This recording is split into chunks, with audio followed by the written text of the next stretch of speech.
সালের ফেব্রুয়ারির মাঝামাঝিতে জাতীয় সংসদ নির্বাচনের জন্য বাংলাদেশ প্রস্তুত বলে জানিয়েছেন প্রধান উপদেষ্টা ডক্টর মোহাম্মদ ইউনূস।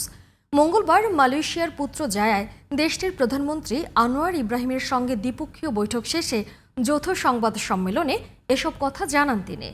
এর আগে দুই সরকার প্রধানের উপস্থিতিতে বাংলাদেশ ও মালয়েশিয়ার মধ্যে 5টি সমঝোতা স্মারক সই এবং 3টি নোট বিনিময় হয়।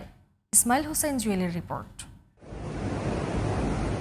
মালয়েশিয়া সফরের দ্বিতীয় দিনে মঙ্গলবার সকাল 9টায় ডক্টর মোহাম্মদ ইউনূস কুয়ালালামপুরের পুত্রজায়ায় প্রধানমন্ত্রীর কার্যালয়ে পৌঁছালে তাকে লাল গালিচা অভ্যর্থনা জানান দেশটির প্রধানমন্ত্রী আনোয়ার ইব্রাহিম। সেখানে প্রধান উপদেষ্টাকে গার্ড অব অনার প্রদান করা হয়। পরে আনোয়ার ইব্রাহিম তার মন্ত্রিসভার সদস্যদেরকে প্রফেসর মোহাম্মদ ইউনূসের সাথে পরিচয় করিয়ে দেন। এরপর একান্ত বৈঠকে মিলিত হন দুই নেতা।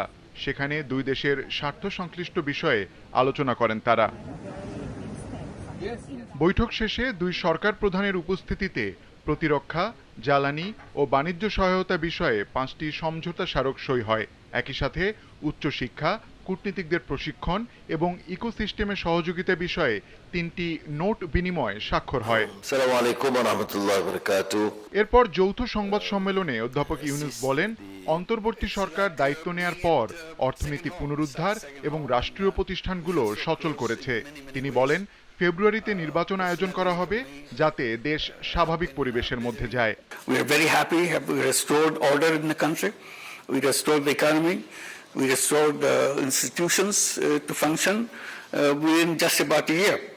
So now we are ready for elections. So we will be holding our election in coming February, middle of February, to elect a new government so that we can go to normal running of the country. বাংলাদেশে অপার সম্ভাবনা রয়েছে উল্লেখ করে এখানে মালয়েশিয়াকে বিনিয়োগের আহ্বান জানান প্রধান উপদেষ্টা। মালয়েশিয়ার প্রধানমন্ত্রীও বাংলাদেশের সাথে বন্ধুত্বপূর্ণ সম্পর্ককে আরো এগিয়ে নেয়ার প্রত্যয় ব্যক্ত করেন। It has its own human resources that we can offer and also technology that we can offer in Bangladesh so that you can invest in Bangladesh and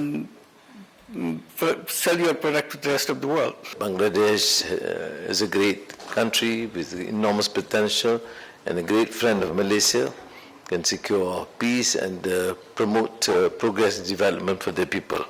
পরে প্রধান উপদেষ্টার সম্মানে পুত্রজায়ায় নিজের বাসভবনে মধ্যাহ্নভোজের আয়োজন করেন প্রধানমন্ত্রী আনোয়ার ইব্রাহিম।